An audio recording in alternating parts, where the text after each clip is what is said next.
Hola amigos, nuevamente aquí desde RF Abogados con cápsulas jurídicas y retomando el tema sobre los delitos penales económicos. En esta ocasión vamos a hablar sobre el tipo penal de enriquecimiento ilícito tipificado en el artículo 297 del Código Orgánico Integral Penal, de aquí en adelante COIP.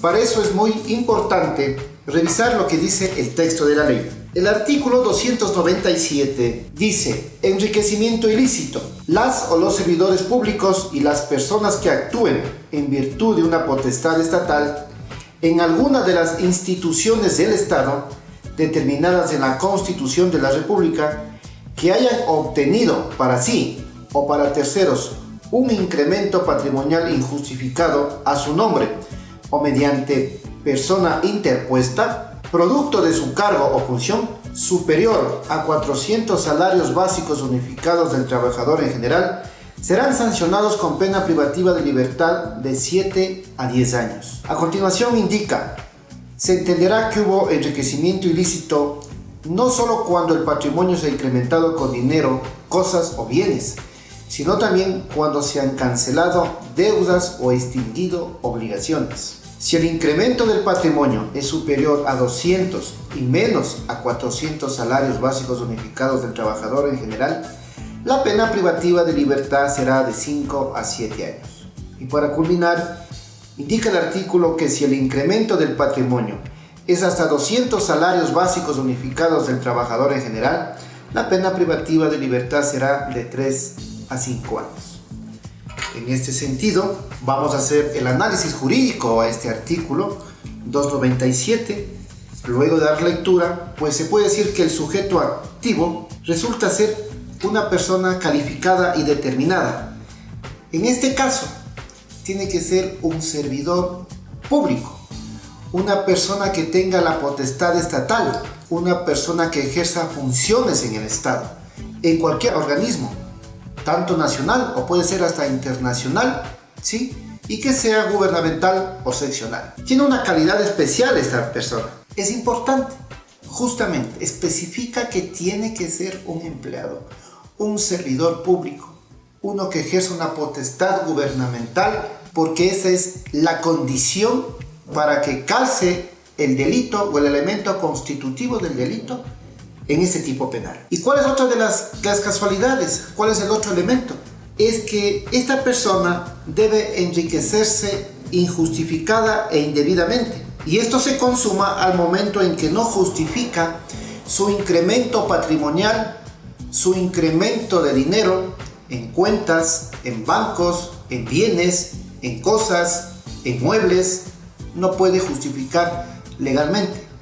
Por lo tanto, ese es un elemento constitutivo de este delito para que pueda perfeccionarse y la Fiscalía pueda avanzar con el proceso en este caso. Hablando de Fiscalía, la Fiscalía no puede presumir en este tipo de delitos. La Fiscalía debe tener una evidencia sólida y sostenible para que se formule cargos, porque se sanciona el estado consecuente de esta conducta. Simplemente no justificar el incremento es suficiente para procesar a esta persona. Entonces la Fiscalía debe tener, como bien lo había indicado, los elementos, unas evidencias o elementos constitutivos del delito sólidos para que pueda solicitar al señor juez de garantías penales una formulación de cargos para él o los empleados públicos que han incrementado su patrimonio de una forma injustificada y por el hecho de ser funcionarios públicos, pues tienen esta calidad. Así que también hay causas de justificación para este tipo de delitos, ¿no es cierto? O también llamados como ausencia de responsabilidad, cuando esta persona o estas personas que ejercen la potestad gubernamental o estatal, o que son funcionarios o empleados públicos, pues justifican dentro de la investigación o dentro de la instrucción fiscal, justifican su incremento, porque no se puede únicamente alegar que todo empleado público al momento de incrementar su patrimonio es porque se ha beneficiado o ha actuado de una manera inmoral, incorrecta, bajo el tema de la corrupción. No, también hay funcionarios muy honestos que a la vez tienen sus negocios, anteriormente con capital han incrementado alguna empresa, han entrado como inversionistas y por lo tanto sí pueden tener incrementos, sí pueden tener valores o dineros o digamos hasta activos que se pueden justificar. Pero justamente cuando hay este tipo de justificación se entiende que el delito se desvanece. Antes era limitado y era, digamos, más puntual este tipo de delito para personas específicas. Era más cerrado, ahora es más amplio. Había el pago, la restitución del duplo, ¿sí?, del perjuicio causado, del incremento ilegal, injustificado que ha tenido este empleado público. Antes teníamos esta figura, este concepto de que tenía que devolver el duplo, el doble de ese dinero que se le ha encontrado mal habido. Ahora no existe. Se podría considerar en base a la comisión de otro delito. Hasta ahora no hay eso, porque casi este tipo penal es consecuencia de otros delitos, como el cohecho, como la concusión, la extorsión y el peculado. Y ustedes recordarán, amigos, que ya sobre la concusión hemos hablado. Hoy estamos hablando del enriquecimiento ilícito y posteriormente vamos a hablar del tema del cohecho y del peculado, que son delitos, no se olviden ustedes, que se pueden juzgar en ausencia y que son delitos imprescriptibles, es decir, de por vida se puede investigar y se puede sancionar. Y aquí señalaba específicamente a empleados, decían los señores o empleados del Banco Central, los funcionarios del Banco Nacional de Fomento y los empleados del Instituto Ecuatoriano de Seguridad Social. Es decir, si existía este tipo de enriquecimiento ilícito en ministerios, en alcaldías, en concejalías, en cualquier institución pública, pues no se los podía perseguir, no se podía investigar simple y llanamente porque estaba específico para este tipo de empleados. Como indicaba, estos delitos son imprescriptibles porque así prescribe el artículo 233, como lo dijimos en el anterior video. Por lo tanto, por norma constitucional, estos delitos tienen que ser investigados en cualquier momento. Pero la Fiscalía debe probar este incremento patrimonial. Este incremento patrimonial debe ser de una manera desproporcionada y tiene que, además de eso, probar cómo y de dónde se obtuvo ese dinero. Porque si simplemente la Fiscalía prueba de que se ha incrementado injustificadamente el patrimonio de un empleado, pero si no prueba de dónde provino esos fondos, pues tendríamos un delito penal caído, un delito que no se ha probado, y por lo tanto son estos dos elementos que Fiscalía debe probar para tener éxito en su juzgamiento posterior. No es un pecado, no es un delito tener dinero, porque se puede tener un dinero guardado, se puede tener un dinero invertido, se puede tener un dinero a póliza. Con la experiencia que hemos tenido de la quiebra de los bancos aquí en el país, mucha gente pues ha optado por tener el dinero en los domicilios, tener el dinero invertido o hasta cierto punto en pólizas. Por lo tanto, no toda persona o todo funcionario público se podría llamar que es un corrupto. Estas personas que justifican ese dinero bien habido, pues no tendrán ningún problema con la justicia, ningún inconveniente. Hay varios funcionarios o muchos empleados públicos que anteriormente pues han tenido negocios, han tenido acciones, se han dedicado a las empresas y se entiende que son a veces personas reconocidas como adineradas y que por cuestiones de la vida ahora son funcionarios públicos.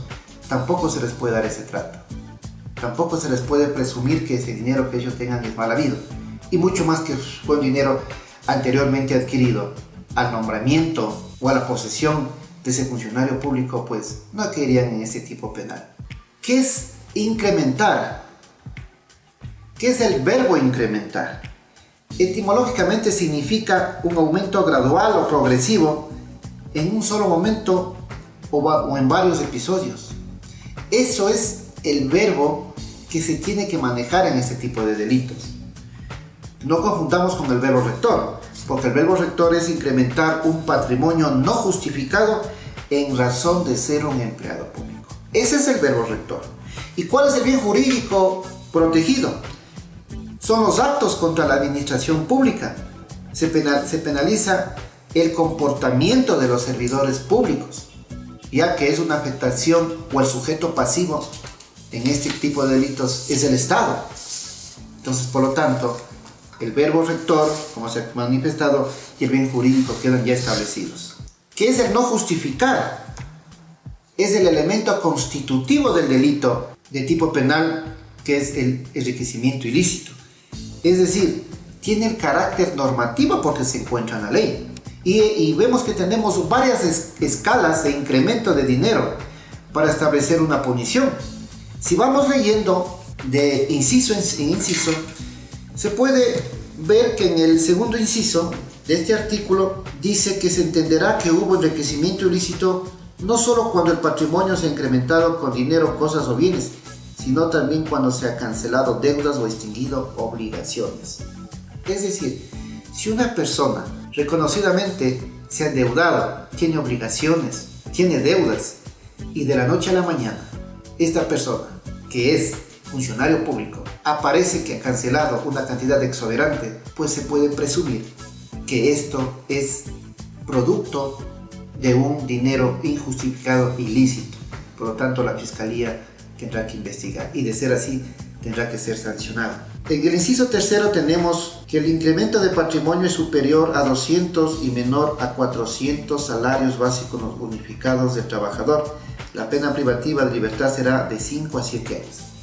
Si este funcionario público, al ser probado que él ha tenido o ha obtenido un dinero que sobrepase los 200 salarios mínimos y no exceda de los 400 salarios mínimos, tendrá que ser sancionado con pena de 5 a 7 años. Y asimismo, el incremento patrimonial que sea hasta 200 salarios básicos unificados del trabajador, la pena privativa de libertad será de 3 a 5 años. Pero, regresando al inciso primero, indica que si este producto de dinero a cargo de función, el desempeño de funcionario público, es superior a 400 salarios básicos unificados del trabajador en general, serán sancionados con penas privativas de libertad de 7 a 10 años. Es decir, esta pena va hasta los 10 años de sanción. Pero aquí no tenemos especificado que tienen que devolver el duplo, ¿sí?, del dinero injustificado, como anteriormente constaba en el extinto Código Penal ecuatoriano. Se podría hablar aquí también de una coautoría, ¿no? Cuando ambos son sujetos de la misma institución y son empleados públicos.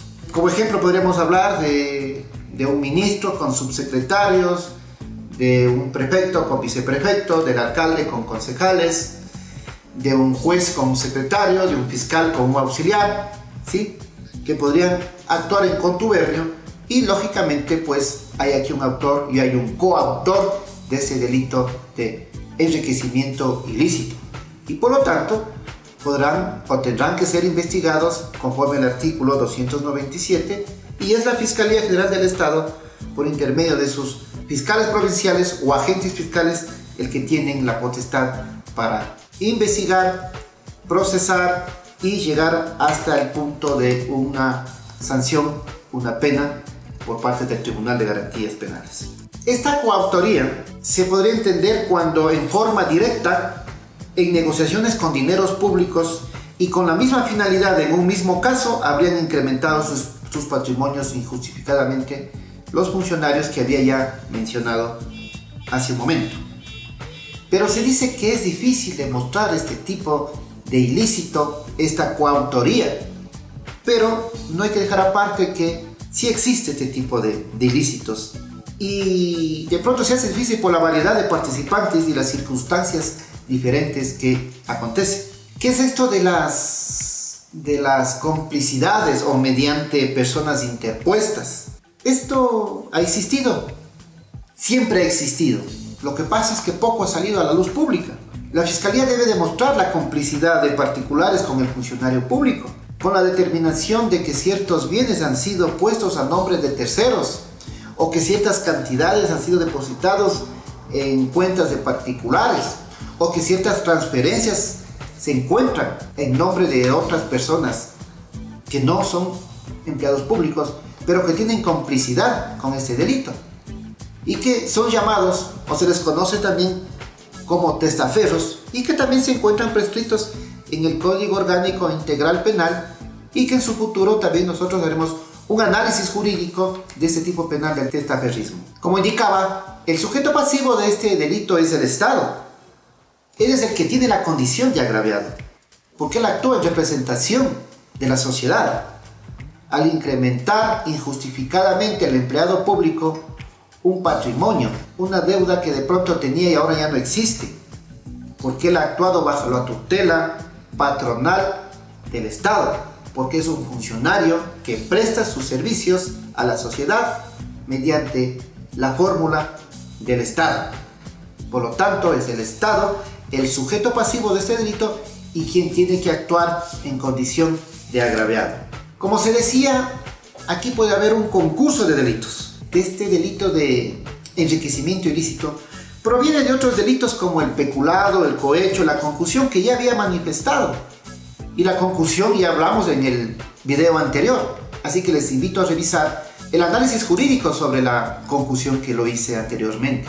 Y posteriormente vamos a hablar sobre el peculado y el cohecho, que también son delitos imprescriptibles y delitos que son procesados y que se puede seguir en ausencia de los procesados o de los investigados. Como ejemplo se puede decir de que en un ministerio, en algún municipio, en alguna prefectura, en alguna institución pública, el director financiero, como ejemplo, el mismo subsecretario, el director de adquisiciones, para poder adquirir ciertos bienes y lógicamente actúa indicando que lo puede adquirir a cierta empresa con una comisión pecuniaria y por lo tanto ya se está hablando de un tipo penal de concusión.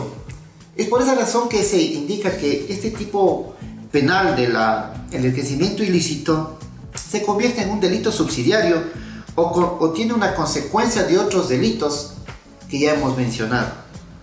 Por lo tanto, y para concluir, puedo decir de que este delito es un delito doloso.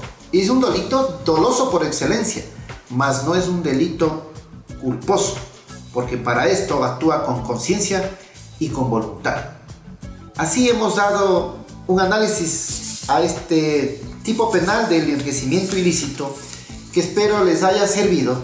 Y si te gustó, pues pon un like, síguenos en nuestras redes sociales RF Abogados 92, suscríbete a nuestro canal porque vamos a tener más contenido jurídico, específicamente de temas penales, el derecho penal económico, y hago referencia que a partir del mes de enero del año 2019 vamos a hablar temas constitucionales y temas sobre derechos humanos. Pues ha sido un gusto estar contigo en este nuevo video de cápsulas jurídicas desde RF Abogados.